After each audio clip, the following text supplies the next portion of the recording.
before we start into the interview, because you've got a special treat lined up for us from where you're actually doing the interview. You're going to give us a little bit sneak peek tour, I have a feeling. But Frank McKinney, you are a truly modern Renaissance man. Frank is a real estate artist. So you've carved a niche for this whole thing, a real estate artist. I'm going to have you explain what exactly that is. You're a 6-time international best-selling author. You're a Philanthro-Capitalist. So I'll get you to talk about that. That's a new term because we think about philanthropy, but you're a Philanthro-Capitalist. An Ultramarathoner, another very cool thing, Frank, an actor, an aspirational speaker, and I'm just so happy that we're able to share your story, specifically around how you support and champion women in your world and why you do it, because there's so many people that you can inspire right now. I want to get your perspective on this great pause, because you have some really really great insights that I think are so important to hear right now. So Frank, thank you for joining us. Let's dive right in. Okay, so can I try my little Yes. tour thingy thing? And I'm not sure it's going to work. So hello everybody. Yes, I am calling in from Delray Beach, Florida, which is a little oceanfront town that's between Boca Raton and Palm Beach in Palm Beach County. But the special place you can kind of see in the background, I'm talking to you from my oceanfront Treehouse office. That's right. I work from a treehouse, and I have for, let's see, I built this about 18 years ago. All 6 of my books were written from right here. So I'm going to attempt to spin this around so you can see the ocean. For those of you, I might lose it. Last time I did this. So there you kind of see a little bit of the treehouse spinning around. Can you see the ocean? I can see the palm trees and the ocean, and I can see the windows. You have a fantastic view. It's a little cloudy today. It is a little cloudy today. We're supposed to get some rain. Let me just spin a little bit more. So then looking out that way, I actually have 12 windows in here. I have right here is, when I was writing my book, so I didn't want to be disturbed, that is, look, there's a shower, a sink, a toilet. There's air conditioning. There is a refrigerator. Whoops, I'm back. The only thing I wasn't allowed to have was a stove or any way to cook, because my wife said I'd never come home. Or a bed. You probably don't have a bed there. You have. I do. I can't show it to you, but right above me is a king size bed. Let me just kind of tilt it up. There's a loft up there. Okay. And yes, there's a ladder on the wall. I hang it up there, and we would have family sleepovers. And so, yes, I do have a bed in here. So it's a wonderful, some people say, is that your doghouse? So if it was, believe me, guys are easy. You know, like I know a lot of men that would just be happy living in here. But my wife said, no stove, no way to eat, because no way am I not going to have you come home every night. Amazing. And, you know, so Frank, you build multi-million-dollar estates, and you're a real estate artist. So you have this thought about how you can turn art into real estate, and you blend them together. Now, your story is really remarkable. I remember we met in LA, and I was instantly just, you are such a salt of the earth soul, and love your story. So how did you get started into your business? Because it ties everything together with your love for women, your partner in life right now, your beautiful wife, Nilsa. And so maybe just start with that story that you shared with me in LA. Yeah, so I mean, my backstory is I'm from Indiana, just a corn-fed country boy, grew up in a tiny town called Carmel. I'm the oldest of 6. I have 4 sisters and a brother, which that 4 sisters part, I'm going to get into how that influenced me and how it helps me relate more to women, because I basically grew up with my mom and my 4 sisters. My brother came very late. So yeah, just a corn-fed country boy, literally living on a farm. I went to 4 high schools in 4 years. And it wasn't because my dad was in the military. It's because I was asked to leave one high school after the next. I had a very troubled youth, and that I want to get into as to what, for those women watching that have children, we're going to go through phases with your kids, and kind of what to look for if they're going down the wrong path, and how long it's going to last, and so on. Because I give a lot of talks at treatment centers, you know, kids that are troubled. Anyway, so I moved to Florida after high school with a $50 bill in my pocket and a one-way plane ticket to South Florida at 18. No network, no connections, no money, no education. Yet I knew there was a higher calling than staying in Indiana. And it's very rare that you get a chance to take out the imaginary eraser in life, go around and turn around to the chalkboard of life and erase what was, because I needed to. I was incarcerated in juvenile detention 7 times. And when I left Indiana, I left all of that behind. I started to live a very disciplined, I know I don't look like it, but I will tell you I'm a lot less exciting than I look, because I haven't drank, smoked, done drugs, overeat, oversleep, gamble. I left all that behind as about a 20-year-old. I moved to Florida. I was a maintenance worker on a golf course. Frank, I'm sorry. I'm going to have to pause. Bill was a maintenance worker on that golf course, making about $4 an hour. But ladies, I was around affluence. I was around, listen, I growing up in Indiana on a farm, and you come to Palm Beach County, for those of you who are a little older like me, Lifestyle of the Rich and Famous. You remember that? Robin Leach with that cool accent. For those of you who are younger, there was a show on MTV called MTV Cribs. It was a voyeuristic show where you got to look inside the lifestyles of the rich and famous. Mm-hmm. And here I was a maintenance worker on a golf course, watching these people play golf basically all day. Like, when did they work? I was transferred then to the tennis courts, same people in the afternoon that were playing golf in the morning, playing tennis in the afternoon. I was a good tennis player as a young boy. I was actually ranked in the Midwest in the top 10. And I picked up the racket again that I had given up for that life of crime as a juvenile delinquent. And I became a certified teaching professional, tennis teacher. I went from $4 an hour to $40 an hour. And I, again, was around affluence. I chose the most affluent communities that were just being built in the late 80s, early 90s in South Florida to go in and run their tennis programs. The managers and the owners didn't pay me anything. I offered as a service, as a value add to, look, when you're trying to sell $1 million condos and you're driving people around in a golf cart, let people know you got a leisure time activity. As a, you know, there's a tennis instructor over there on the tennis court. So anyway, great living. Great, ladies, I was making $100,000 a year. Plus, as a 21-year-old, I actually bought a Ferrari at 21. I don't say that to impress you. I said it to impress upon you that entrepreneurship and being your own boss, you can be handsomely rewarded. But there was a limit to how much money I could make. Really, my hourly rate, I could bump it up by a couple bucks every few years. It was on the tennis court that I earned my PhD in entrepreneurship, my master's in real estate, by picking the brains of the ultra wealthy, asking them basically the question, how did you get here? I can't go to college. I didn't have the GPA to go to college. I left with that 1.8 GPA. And the answer I heard more often than not was some anecdotal relation to the real estate world. In short, Frank, I was a successful trial lawyer or an inventor. I took my discretionary income and invested in real estate. And now look at me. If you heard that story once in my position as the tennis instructor, it would be interesting or entertaining. You know how many times I heard that? And so I pursued it. And in the late 80s, I took all the money I had saved, baking out there in the hot sun. And remember, I had swore off all unhealthy vices and temptations. So I didn't have a big circle of friends, but I saved about 35 grand as a tennis instructor. It was stupid to buy that Ferrari. I would have saved a lot more.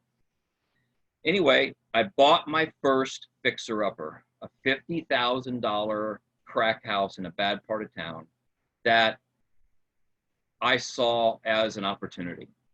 Although I was wearing a face mask, oddly, now that I look back, because it was so disgusting. Used needles on one side of the house. It was about the size of this treehouse, by the way. Used condoms on the other side of the little 2-bedroom, 1-bath house. And here I had taken all my money that I had saved teaching tennis, and I bought a crack house where the day before I'm holding somebody as beautiful as Monica around the waist, you know, teaching her how to hit a better forehand and a backhand. Maybe I'm holding her a little too close on purpose. What in the world did I just do? That at that moment, subconsciously, almost like a post-mortem looking back on my life, I became a real estate artist. because I made those little crack houses the nicest little houses on the block. I'm a firm believer that you build your reputation first before you build your bottom line. Too many people do it the other way around. Cut corners, try to squeeze out margin to the point where their reputation is ruined. They don't even build a reputation. Now, fast forward, ladies, some almost 30 years later, and I build beautiful, and I'm sure Monica will put up the link, beautiful houses on that ocean I just showed you, on the direct ocean front, on speculation, meaning I build them without a buyer in mind. And like the Field of Dreams, the movie, I hope that they will come. I've built over 40 oceanfront houses in the last little less than 30 years. Average selling price is around $15 million. No partners, me, the bank, and the IRS, and my wife. And that's my calling. That's my professional highest calling. I love the artistry. So I might look like I sing or play an instrument or, you know, sculpt or paint. I'm starting to paint, but I can't really do any of those things. But yet artistry is something, the creativity side of artistry always interested me. And so I get to create three-dimensional art. I create three-dimensional art that you can live in. And that's been my passion for the past, 25, 28 years. So you talk a little bit about your partner and for life, your beautiful wife. Now, I remember a conversation how you met your wife that I just love the story, and it had a little bit to do with you needing a little help with that rundown crack house. Yeah. So let me profile my wife for you. Corn-fed country boy, a little rough around the edges. Sometimes I'm a good man, but a bad boy. and I certainly was back then. And yet we had an office in the same building. I was still teaching tennis. And by the way, back in the late 80s, early 90s, ladies, either Google it or use your memory. Tennis shorts were like this short. Now they were capri pants. Back then, short shorts. And I'd run in the office with these little shorts on. And here's this beautiful woman who's an interior designer doing not just houses, she's doing boats and the inside of planes.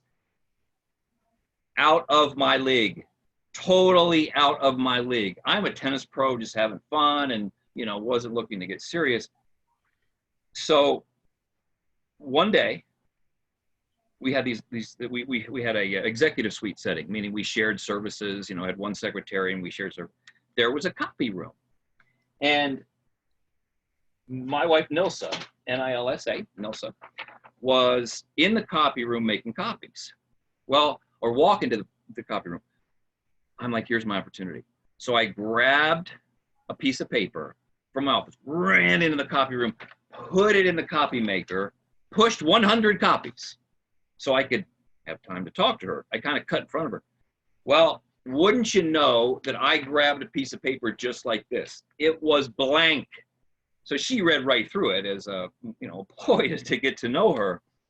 And I asked, after talking to her, I said, hey, look, and by the way, back then, I'm ashamed to say, hey, look, babe, I'm doing these houses and I'd love to have you take a look at it. What do you think, sweetie? Like totally disrespectful and idiotic, being an idiot. And she's very stoic. She's very conservative, very reserved to this day. She said, I'd be happy to look at it. I need a $500 retainer. Now you have to understand, back then, $500 was basically my whole budget to do a crack house. So I'm like, okay, I'll put it out there here. Let's do it. Here's $500. We get 3 days later, we get in the car. She's dressed very conservatively, like the Queen of England or something, and I'm pretty much dressed like you see right here. We get into the neighborhood, not phased. Mind you, these are bad neighborhoods or marginal neighborhoods. Get into the neighborhood and pull up next to the house and, hey, babe, what do you think? She looks, first of all, I'm not your babe. Second of all, you don't need an interior designer. You need a bulldozer. Stoic. Didn't laugh. I'm like, oh, well, how about going in and taking a look? She said, you know, okay, fine. But afterwards, can we go out and have a drink? Stoic. I don't date my clients.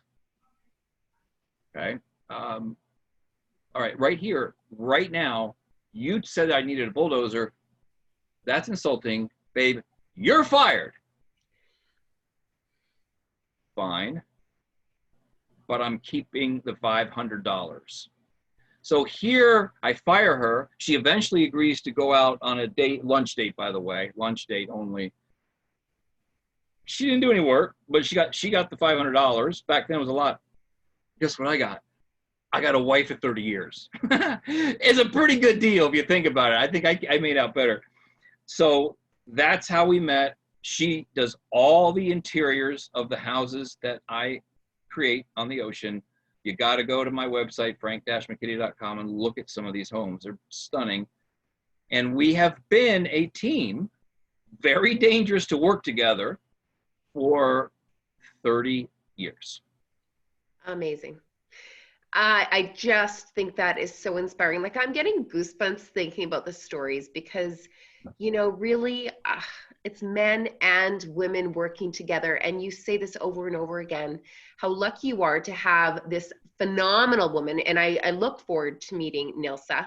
And I'd love to have a conversation with her and interview her about her journey. It sounds incredible. But I just think it's so important that we really, you know, get back to the basics, how men and women really work together. We complement each other, and in business and in life. Now, you also have a daughter. So you're surrounded, I said that you're outnumbered by women, but you've also grown up with women.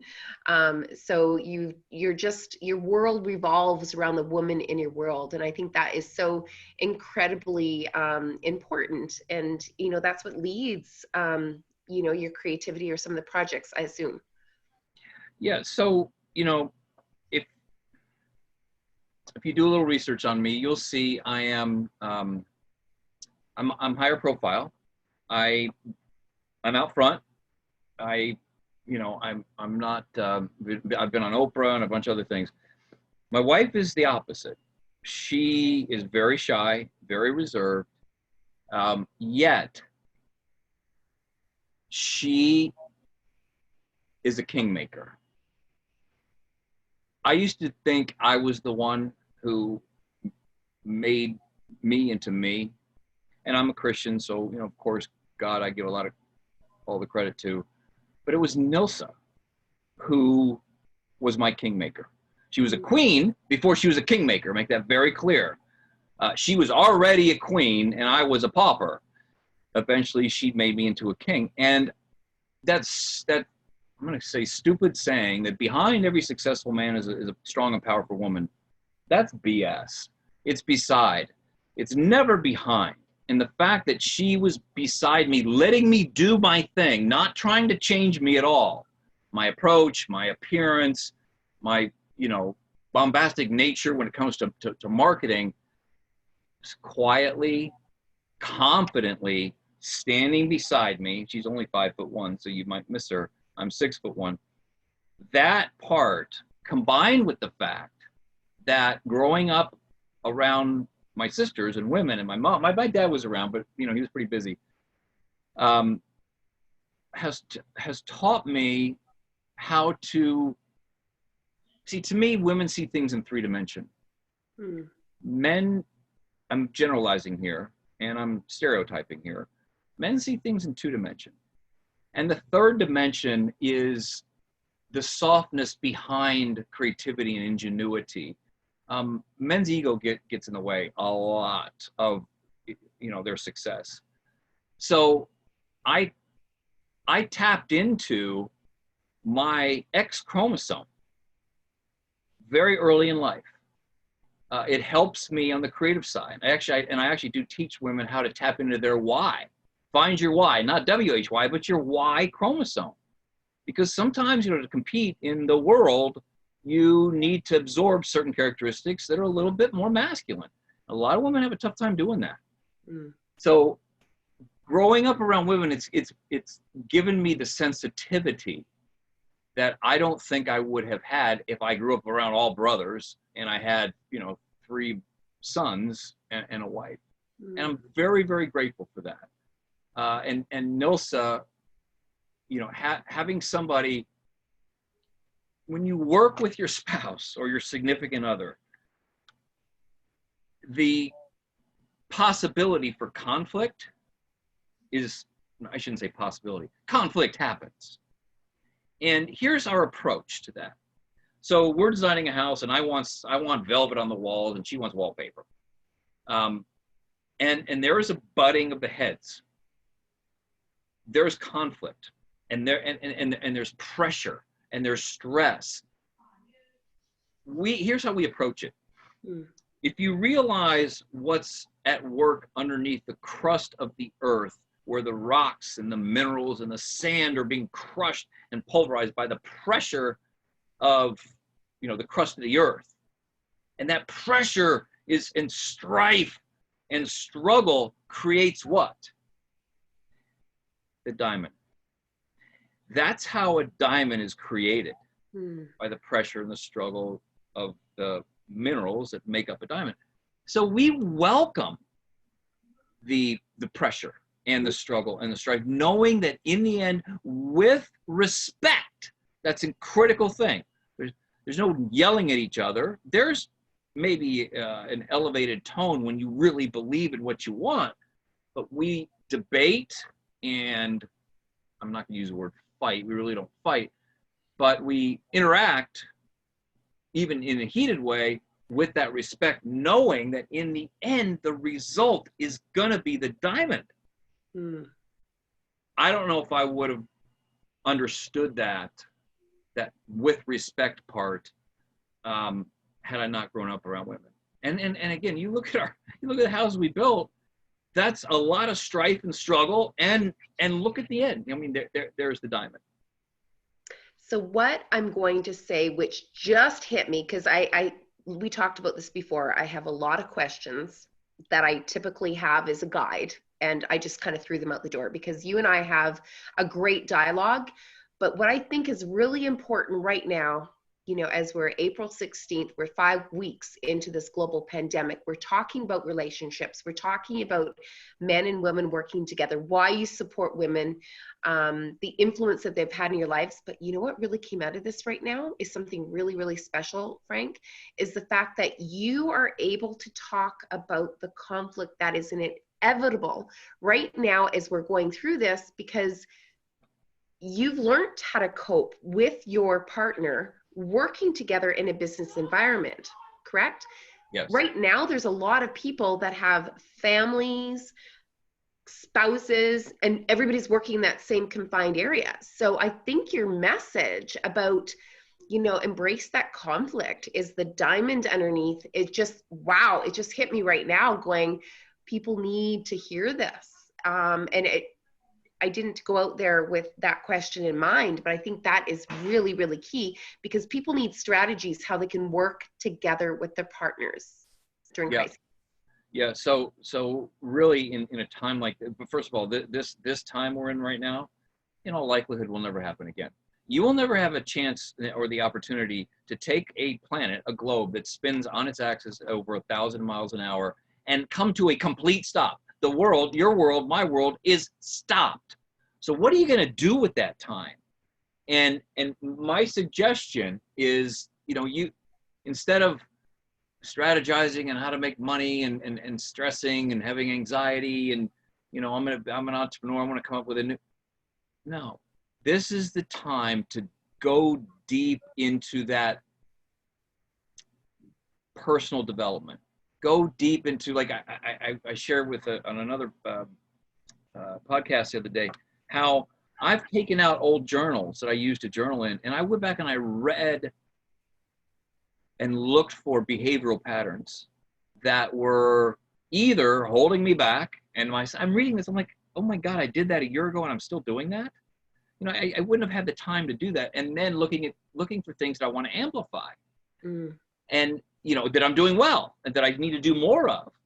So, using this time to, I actually have 2 journals that I journal in, going back and inventorying personal behavioral patterns. It's been so enlightening to be able to do that. And of course, I'm reading and all.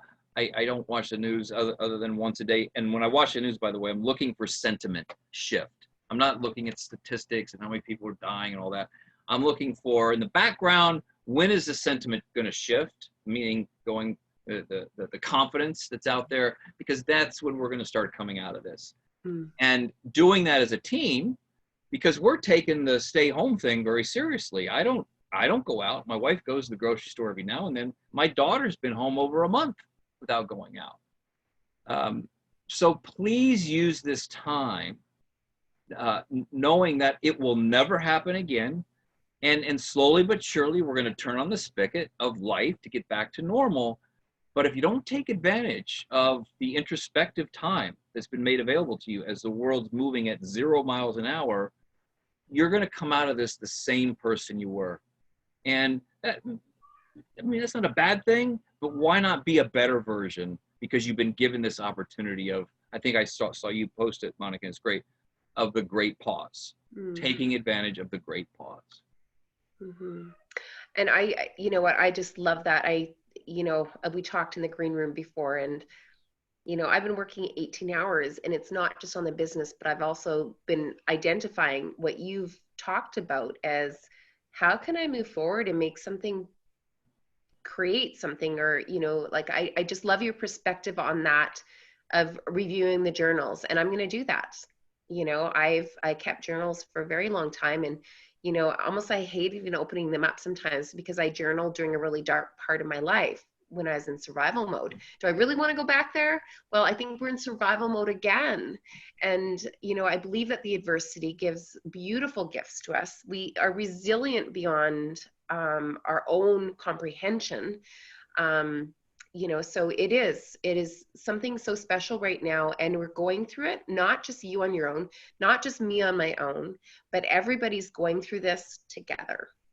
Yeah, I admire you. We all, when we're journaling, and if you're not journaling, it's I mean, do the research. It enlightens you. It makes you happier. It's almost like a personal therapist every day in the form of a little journal, a book, a notebook. But most of the time we do journal when things are tough, right? We write about things that dark, like you said, a dark period. We've all had dark periods. Where you can find additional confidence is, let's say Monica's reading and she went back and she read, no, I don't want to relive the days, but I do want to see how I handled it then and how I'm handling it now and how I've changed, how I've grown, how I'm handling this in a more positive way. You have a huge responsibility with Marcello. First, it's getting him out of the dryer. Yeah, right. Hit me in the dryer. He's 15 years old, right? 13. I mean, right? 13 or 15? 13, going 13. On 14. 13. Okay. So, I mean, but the opportunity for you to help him grow during this time is both an opportunity and a huge responsibility. So for the ladies out there that have children, younger or older, my daughter now is older, she's 21. But if you don't mind, I'm going to segue into child rearing. Absolutely. And kind of having children grow up to be very productive. So me not being very productive when I was 21, I was just starting to be productive. My daughter's president of the 46,000 student body at Penn State. She was vice president last year. She's been involved in some kind of, she was president freshman through senior year in high school of her class. And, at that age when I was younger, I was a disaster. Her maturity level at 21, at 20, at 18 blows mine out of the water. What I did with her, because the world's a mean place. The world's a tough, would you want to be a teenager or a preteen today versus when we were all teenagers? I mean, it was fun and free and easy back then. It's tough. what I did with my daughter from the time she was 3 until, and this is a silly little metaphor, actually it's a real thing. When she was 3 years old, and we would travel, we go to Haiti a lot to build villages, which we'll talk about later. We built 27 villages in Haiti, self-sufficient villages. My wife and I would take my daughter everywhere. In the airport, there's those moving sidewalks, right? One's going one way, one's going the other way, and it goes for, you know, a couple hundred yards. I would tell my daughter, honey, I want you to go down, get on the opposite side and go against the grain, go against traffic. At 3, 4, 5 years old, and the tears and the resistance, I would say, honey, you get to the other end, we'll get a candy bar, I'll give you a hug, you know, give you a little stuffed toy. Silly story, but we did this with her for 12 years. Isn't that how life is? Isn't that how you get ahead in life? Because all these people on this moving sidewalk are coming at her. They're all going in the same direction. They're all following the herd. She had to deal with, little girls shouldn't do that. You're going to get hurt, little girl. Why are you doing this? You better get out of my way. You're being very unsafe. You need to being told, just like Marcello may be told, that if you put yourself in a dryer, that's not a good thing to do. Who says that's not a good thing to do? He was trying to create an amusement park ride in your house while he's bored. I think it's a fantastic thing. It shows a lot of creativity.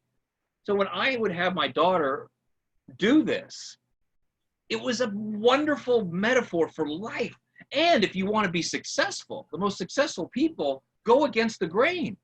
They're not little lemmings in shining metal boxes, as Sting says.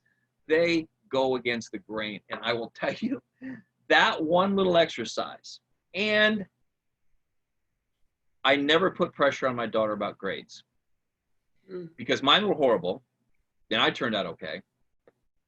When she brought home a C, which was rare, I told her, and she'd bring it home crying, honey, it stands for see I'm smart. Don't worry about it. If you got a detention, we're going to Applebee's. You know, which she never did. But taking away that pressure, because children, young people are going to put pressure on themselves enough anyway. Yeah. And look at how my daughter has turned out. I mean, it's amazing. But that one little silly exercise of going against the grain, encouraging her to go against the grain, helped her grow immensely.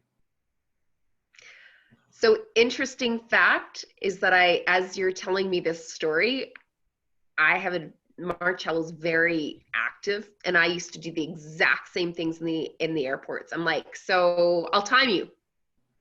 Go. And you went in the opposite direction. Well, actually, no, I didn't. But I love how you'd made her go the other way. I think he instinctively went both ways because he was just so busy. But I literally, okay, go. Let's see what you can do. Like, I'd always get him to challenge himself. Number one, it tired him out a little bit, and then he was ready to settle down for the plane ride.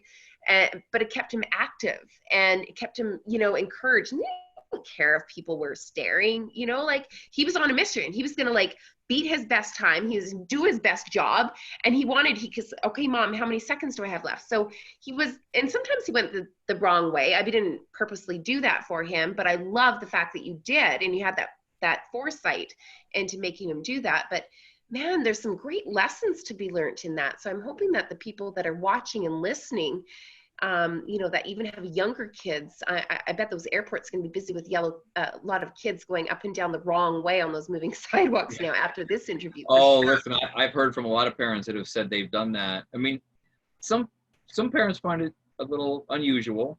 But the other thing that I would encourage you women to encourage your husbands or significant others, if you have one, or if you meet one, or if you don't, you're the sole parent. From pre-kindergarten all the way through 8th grade, I walked my daughter to school every single day. So she never sat in the back seat of a car for 10 years. Her grade school was, or is, but she doesn't go there anymore, is about a little less than a mile from our house. You know what I did? On day one of pre-K, back in the day, you know, whatever that was, 15 years ago, let me show you, use another little prop. You remember that the busy people would always have one of those single things sticking out of their ears and you know, a little bit bigger, and there'd be a little green light on it. And whenever that was in somebody's ear, especially men who had children, it bothered me to see them ignoring their children. You know, being Mr. Big Deal with your suit on and that thing in your ear.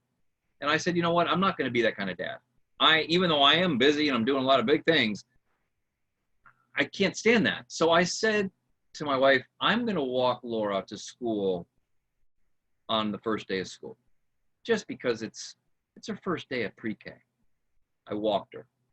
Back then, her legs were about this short, so the walk took about 20 minutes. And Monica, I loved it.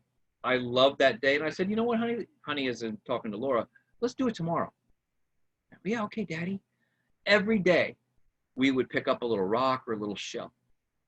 1,652 shells later, walks later, I walked her every day for 10 years. And if I was out of town for some reason, which wasn't very often, I don't travel as much as you think, my wife walked her. Do you realize, I'm not a revisionist. I don't look back. Like if an article comes out or there's a program done on me, I'll read it once and then move on. I don't look back in my life. I always look forward. But if I could look back at a time that was so special to me, it was those 1,652 consecutive walks to school. Rain or shine or hurricane, we walked. And the bond that was created, the lesson that was taught, which is you spend time with your children. And it also teaches her what to look for in a man when she gets married.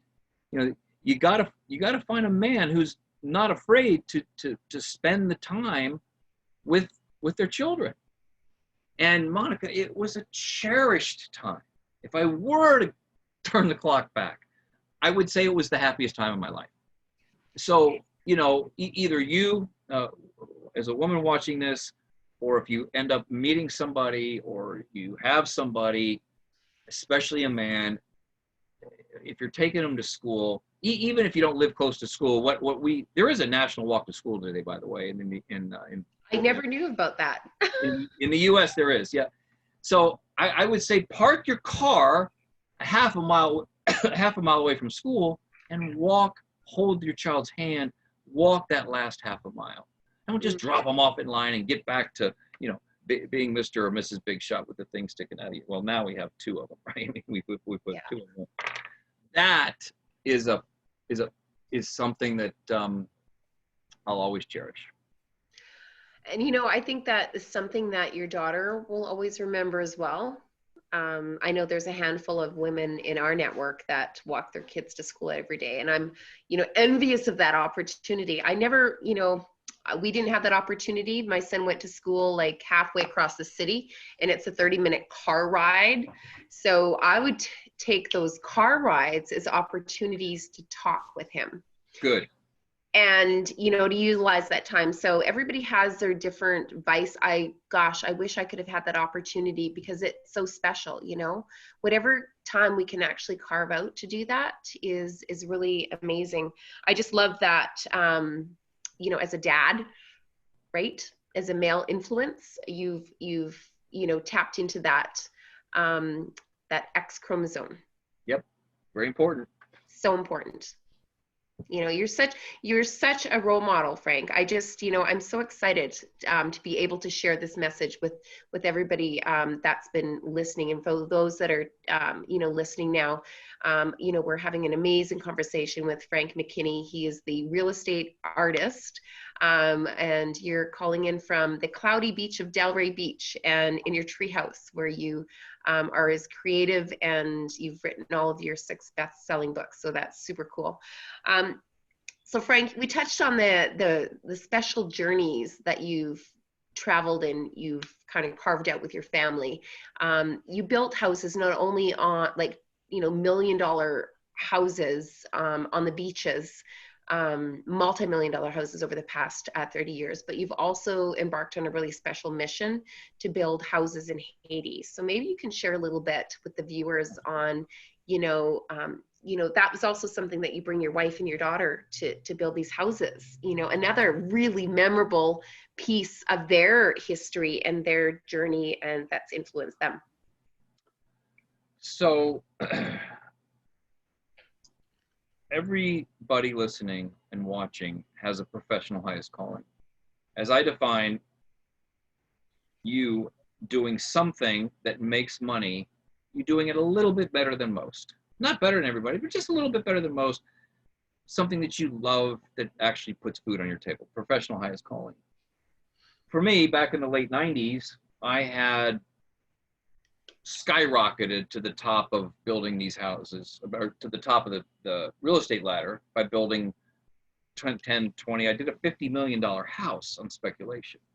So I'm written up in a newspaper. Back then, we're actually reading newspapers like this. You know, we're not going online. We take it, we open it, and unfold it, and read it. And there was an article written about me selling the most expensive spec house in the history of Palm Beach County. Next to my photo was a photo of a homeless man being fed out of the back of a beat up old van by a soup kitchen. Now, full disclosure, at that time in my life, even though I was on top of the world, at least I was supposed to be, I was extremely depressed. I had lost all the heart in my soul. I was very materialistic, very consumeristic. I had plenty of cars in my garage and clothes in my closet and food in my pantry, but no heart in my soul. And I read this article.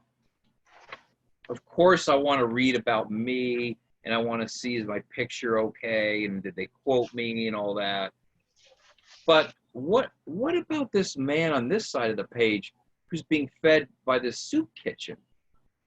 First of all, he looks a lot like me. I mean, if I didn't do the hair care products and the flat irons and all that, and I let my beard grow, I could look homeless very, very easily.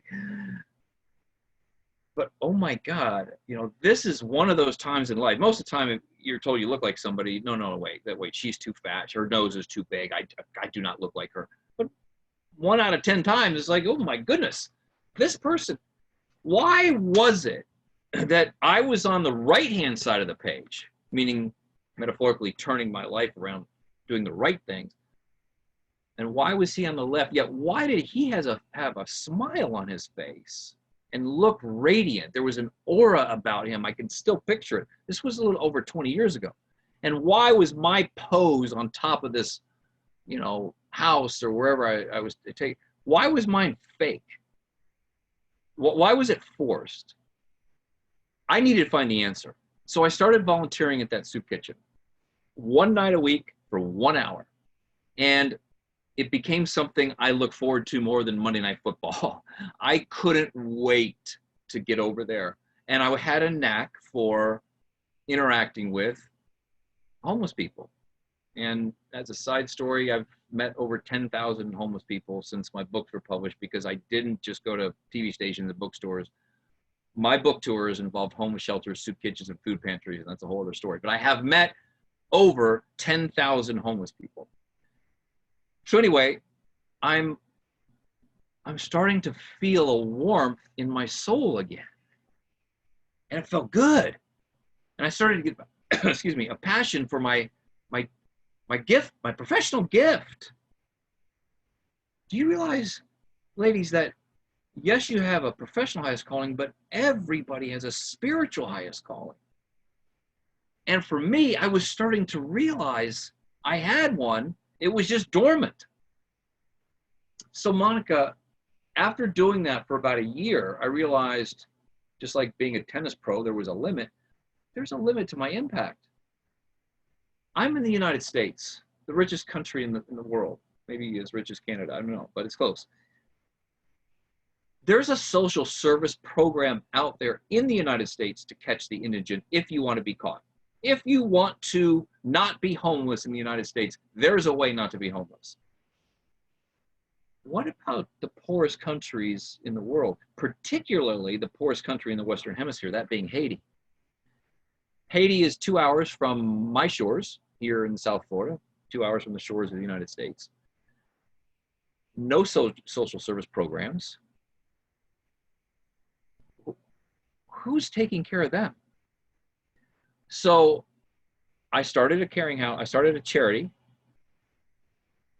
I was volunteering at a place called the Caring Kitchen. That was the soup kitchen. I said, well, you know, I'm a simpleton. I'm a linear thinker. Let's call your charity the Caring House Project, because I'm in the housing business. And that's where this word that you referenced in the opening line came from, the Philanthro-Capitalist. There's a passage from the Bible, and don't let this flip you out if you're agnostic or atheist or just don't believe in the Bible. It's a great life mantra. Luke chapter 12, verse 48 from the Gospel of Luke says, to whom much is entrusted, much is requested. Back up.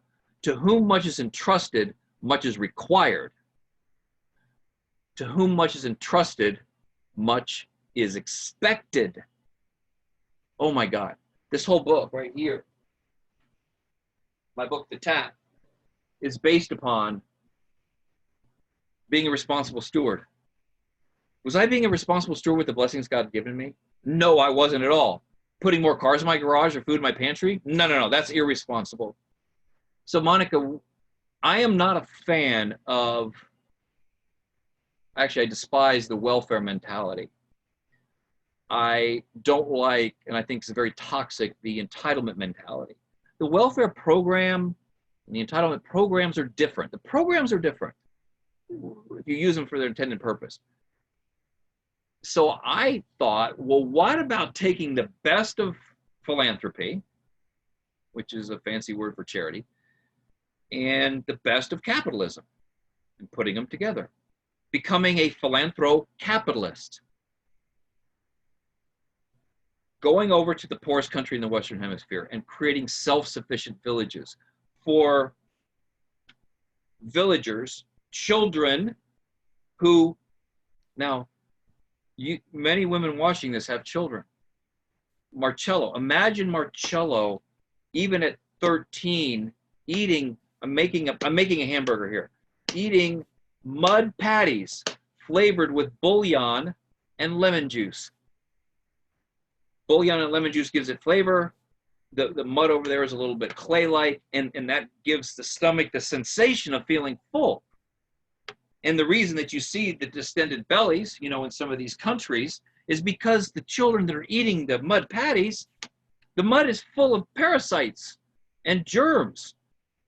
And those parasites get in the children's stomach and actually eat the lining of the stomach, causing a gas, and that's why the stomachs are distended. That's not going to happen in the United States. So going over there, I keep looking because there's the ocean over there and it's right over there. Going over there and building self-sufficient villages. We have built 27 of them in 24 different Haitian cities over the last 17 years, where we combine housing. I can build a single family home for a family of 8 made out of concrete that's hurricane proof and earthquake proof for $4,800. These families, by the way, the average size of a family over there is 8 people. Wow. These families were living in mud shacks with palm fronds for a roof, covering a dirt floor with rodents the size of cats gnawing on the children's fingers and toes as they slept. No. So building our typical village is 40 houses. Then something we're missing right now because of our stay home order, we build a community center for that sense of communal pride, getting together for communal meals, for going to church, for having village-wide meetings, for going to school, and even having a little clinic in there for visiting doctors to check on the children and the adults. Yeah. Housing, community center, renewable food, I mean, we're not going to give them hamburgers, we're not going to give them bags of chips. They're going to have renewable food that we provide. Could be an animal husbandry, could be a nursery, could be a fishing cooperative. Clean drinking water by way of well or water diversion project. If we can't get water, we'll do a cistern. Water filters in each house, solar on each house, so they use it to charge their phone, not for lights necessarily, and some form of free enterprise so they can be self-sufficient. 17 years later, 12,400 children later, we've created those 27 villages. Now, what that's done for my personal life, being able to dovetail my professional highest calling, building these beautiful houses on speculation on the ocean. I'm really good at it. It's a gift God gave me. With my spiritual highest calling, building these tiny little houses that, are the size of my treehouse almost for $4,800. It reignited the passion in my heart 17 years ago, and allows me oftentimes, not every day, but it allows me to skip over happiness, which we know is fleeting, and land on joy. I just think, like, even now when I get a little bummed out about the fact I'm kind of locked at home, I think about the children. My legacy will not be building beautiful oceanfront homes. And again, I've been written up and been in every newspaper and every TV station, 2,600 different media outlets. That's not my legacy. Those houses will be rubble in 20 years. The legacy that I hope I'm remembered for is the number of children that we impacted generationally, right? Because you save one group of children, and the next time it's just a self-fulfilling prophecy. That is something that I strongly encourage every woman watching this to teach their children or to do themselves, realizing that you have that professional highest calling, but what's your spiritual highest calling? Remember, God blessed you to be successful doing something a little bit better than most, yet those blessings that he gives were not meant for your sole benefit. They were meant to assist others who will likely not succeed at your level. Being rewarded for being a responsible steward, whatever your beliefs are, is the most gratifying feeling in the world. Amazing. So there's lots of deep insight. I always say, don't ever judge a book by its cover, and that's why I love having these conversations, Frank, is that, when we talk to men and, seeing you on a street, knowing your big fancy life, you're really, you're really out there with a lot of things that you do. Nobody, unless they sit down and have a conversation with you, know how deeply rooted your sense of purpose is, and how much joy and enlightenment that you radiate, right? So that was my purpose for having this conversation with you. I am so inspired. I'm going to be on probably a big high, for the day, if not the week, the month. Like, when I can sit back and enjoy this conversation with you, because you're touching the lives of so many people. And I love how you're inspiring people to dig a little deeper during this time, during the pause. Because it's really, it is about the joy and how many lives we can touch. It's not how much money we have in the bank account, and I think right now that people are really nervous about that, and you can't take that with you, but what you can take with you is that feeling of purpose. Yeah. Yep. That's what we all want. We all want to have purpose in life. We all want to feel not used, but we want to feel like we're fulfilling what we were put on this earth to do. And I don't know if you watched my Facebook Live the other day, but I didn't plan on getting choked up when somebody asked, what is it that you miss the most? And the answer was, I still, to this day, interact with homeless people on the streets of South Florida on a pretty regular basis. I know where they live. I know what bushes they live in, and I'll go and stuff. I miss that. I miss,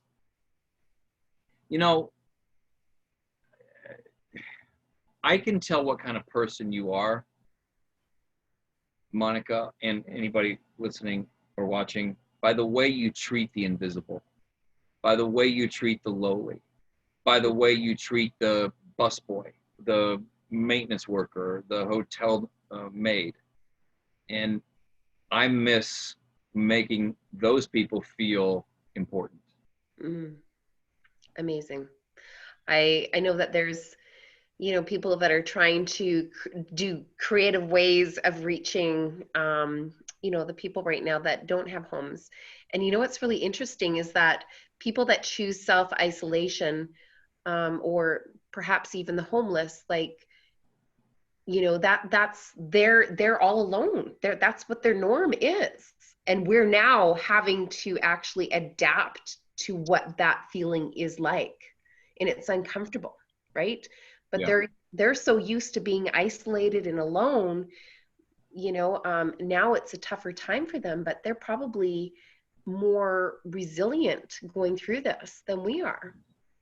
Yeah, I would imagine. I mean, I shudder to think if somebody was out there and, you know, caught the COVID, you know, and you're living in the woods.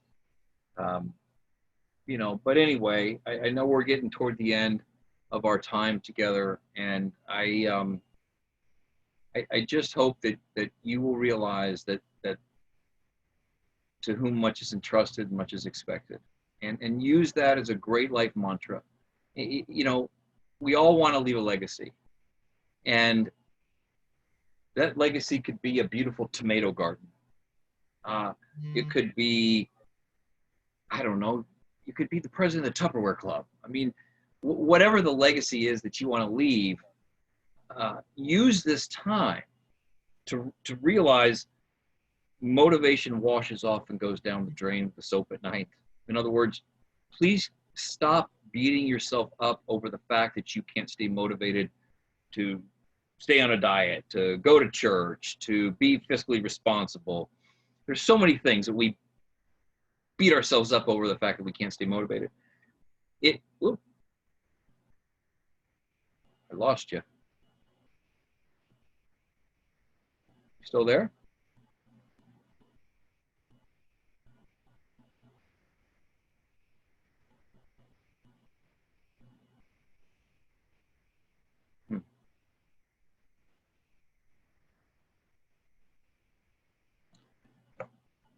Maybe we're done.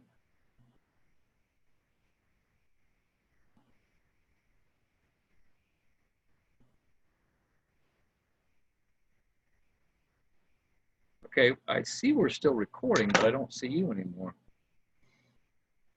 Treehouse looks pretty cool.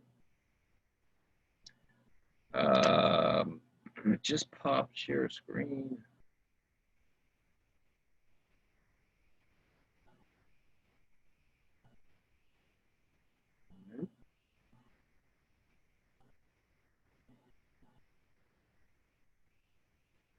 No. Mute. Mute. Well, don't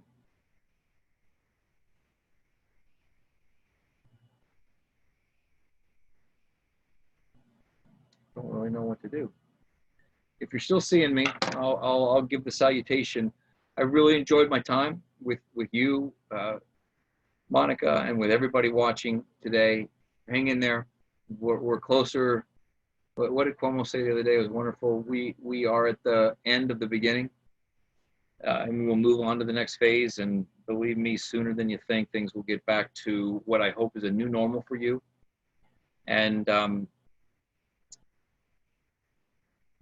exercise your risk threshold like a muscle. Eventually, you'll become stronger and able to withstand greater pressure. When you get done with this, go out there and take a risk. It's a risk to get you ahead in life. And remember to take care of those less fortunate. Remember to recognize the invisible, the downtrodden, and the poor. So I'm going to say goodbye. And whoa, now you're back. I am back. Oh my gosh, I'm so happy that we continued going. My battery had died, and I thought I plugged it in, but the plugger wasn't in the wall. So we were just wrapping up an extraordinary interview. So I'll let you just continue before we went lights out. Were you hearing me while we were down or on? No, because I kept going. You kept going, and so maybe just we can recap where, like, the past 4 minutes. Okay. So we were talking about staying motivated. I'd like to finish that thought, and we'll end on that one. So stop beating yourself up over the fact that you can't stay motivated to stay on a diet or go to church or, you know, whatever it is, because it takes its toll. Beating yourself up over the fact that you can't stay motivated is a very toxic way to go through life. I just learned this 5 years ago or so, because I was wondering why can't I stay motivated? Motivation washes off and goes down the drain with the soap at night. All right, Frank, that's kind of depressing. But I watch inspiring movies and I read really great inspirational books. You realize that inspiration wears off like the effects of a bad sunburn? Okay, so maybe for a week or so we stay inspired by reading that book or watching that movie, but it goes away. Motivation washing off the body and going down the drain with a soap and read a motivational quote on Facebook. How long does that last? Seconds before you're on to something else. Inspiration wears off like a bad sunburn. You know what changed my life? Aspiration. Who do you aspire to emulate, Frank? I didn't have a chance to go to school, so there's people I looked up to. They could be fictional characters, real people. People I really wanted to absorb some of their DNA into my being. What legacy do you aspire to leave behind? So once we identify who we aspire to emulate, like things that we really look up to in people, and copying some of them into our DNA, what legacy do you aspire to leave behind? And once you do that, it won't matter anymore that motivation washes off and inspiration wears off. So that legacy that you want to leave, I'm hoping that it involves that spiritual highest calling that we spoke of. And now that we have the world spinning at 0 miles an hour, it's time to dig deep and identify what that spiritual highest calling is. Amazing. I think that's super insightful. I'm right there with you. I know that the adversities end up pushing everyone into that space of finding their deeper purpose. And right now, everybody's like, wow, what's my purpose? And I just, you know, sometimes I think about that. I'm going, you don't have to have it all figured out right away. Just be ready to sort of absorb the signs that are around you. You know, it's not like you can sit down and put it on a sheet of paper and say, okay, that's my purpose. You kind of almost have to like move through it, right? It's like, it's a journey. And I think that journey is like right now through the adversity and the crisis that we're going through. This is where you find your purpose. Yeah, exactly. Because you won't have a chance to do it again. I mean, you can always find your purpose, but in a time when there's no other reasonable distraction, do it with yourself, do it with your kids, do it with your significant other. Take advantage of it, because you'll look back. We'll be glad when this is over, but you're going to ask yourself, what'd you do with the time while it was here? Amazing. Now, I have one question for you. What are you most proud of? Oh, clearly it's our Caring House Project Foundation and the villages we built over there.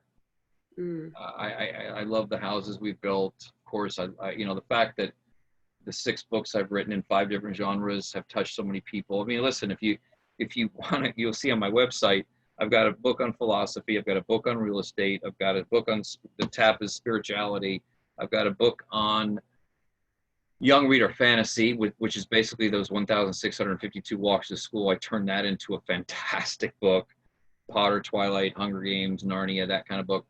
And my newest book is Christian romance. I'm very proud of those things. But it's Caring House. That's what lights me up, is wanting to continue to make the impact in the poorest country in the Western Hemisphere. Amazing. Do you take people with you to build? No, I don't. Here's why. Well, we used to raise money by taking people to Haiti would donate enough to build a single house. So around $5,000, we take you to Haiti, and you get to, you know, see the impact of your money. We don't follow the Habitat for Humanity model. Very important. I've had countless people say, Frank, I can't afford a house or half a house or a quarter of a house, which, by the way, you'll see on my webpage, there's 78 different donation options, ranging from a $4.75 chicken that will feed a family all the way on up to a whole village. It's about $285,000. I can't afford any of that, Frank. I mean, you can afford $4.75. Just give up a latte for a day and you've got $4. But I'd love to go over and volunteer. Haiti has an 80% unemployment rate. Do you realize if I took you over as a volunteer and you're handy with a tool belt and a nail and a hammer, I just took a job. You just took a job away from somebody. So we don't take any volunteers over there. And when we would take people over, for 10 years, I took 50 Americans at a time, or not just Americans, people from all over the world. That, if you do the math, $5,000 times 50 is $250,000. That's almost a whole village. None of those people did any work.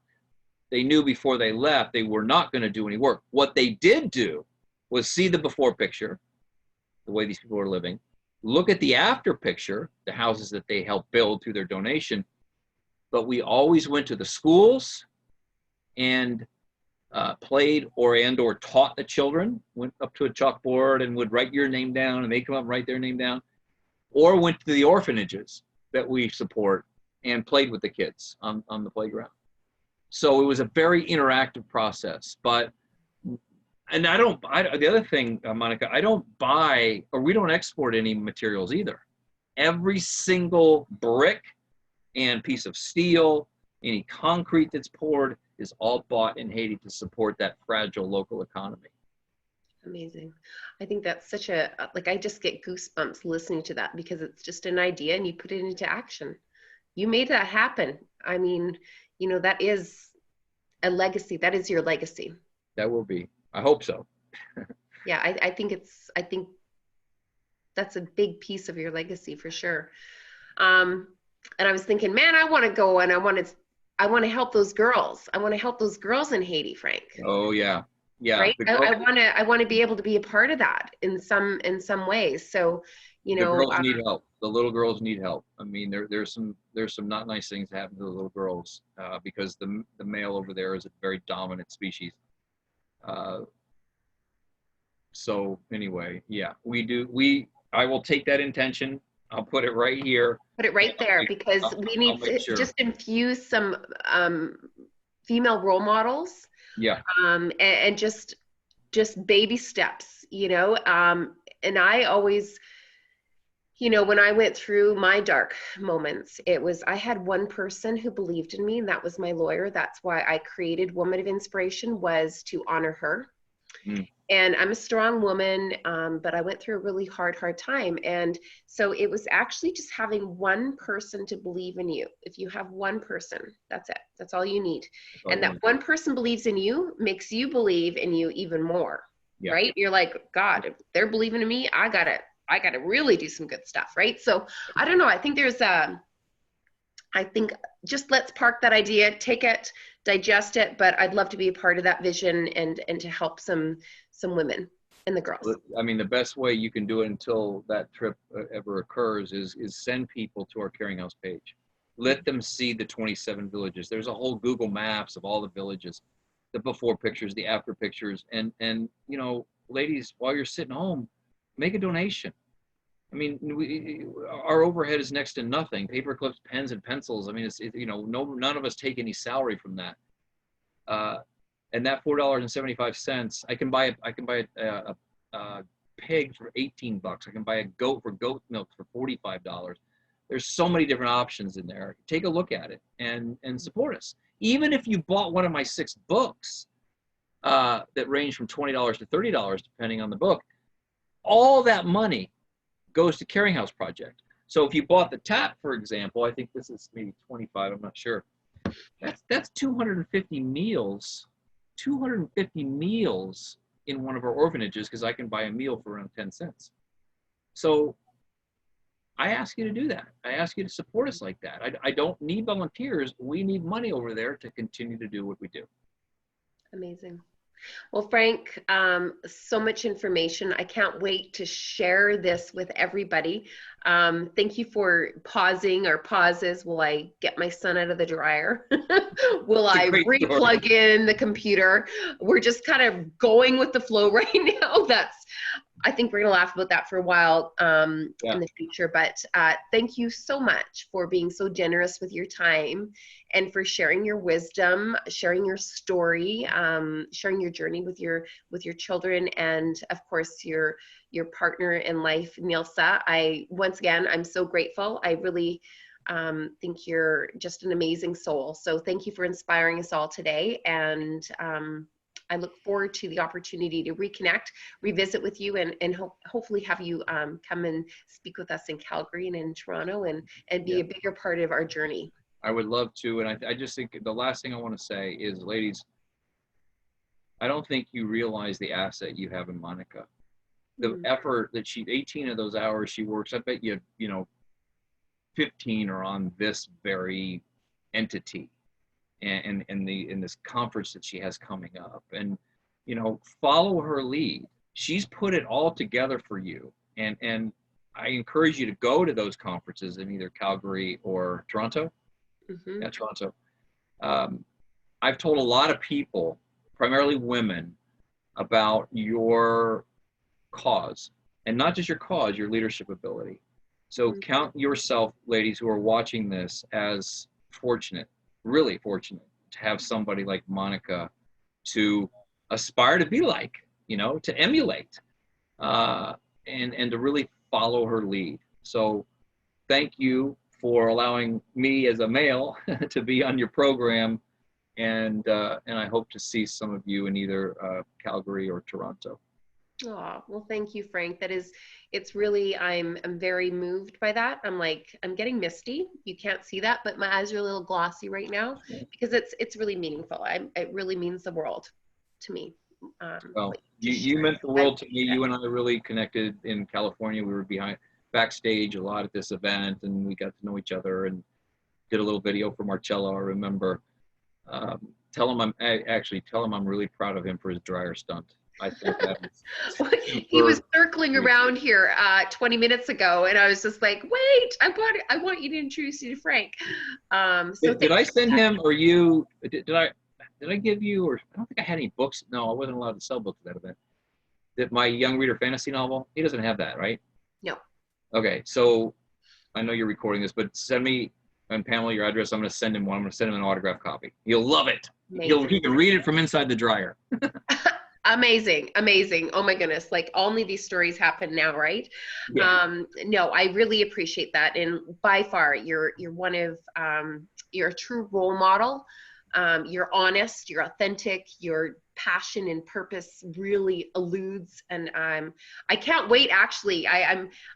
I can't wait to actually come and take a tour through the Treehouse and see all those beautiful properties that you have. So as soon as this whole pause gets back to normal and we're able to freely travel, I look forward to actually having an in-live person with you. We'll do it. We'll do it. Have a great rest of your day, ladies, and Monica, and thanks for hosting me. You're very welcome. So everyone, that was the Woman of Inspiration podcast. And we have just had the most incredible interview with Frank McKinney. Frank McKinney live from Delray Beach in Florida, from his Treehouse, where he is his creative source for writing his best-selling author, his books, creating a lot of space for being creative. And right now, where Frank's actually taking this time to pause and really think about the bigger purpose and leaving the legacy. So thank you so much, Frank. We'll share the links to your business and to where they can find out more about the Caring House on the podcast and also on the show notes here. So thank you so much, Frank. All right. And say hello to Lauren and say hello to Nilsa. All right. Bye, everybody. Bye.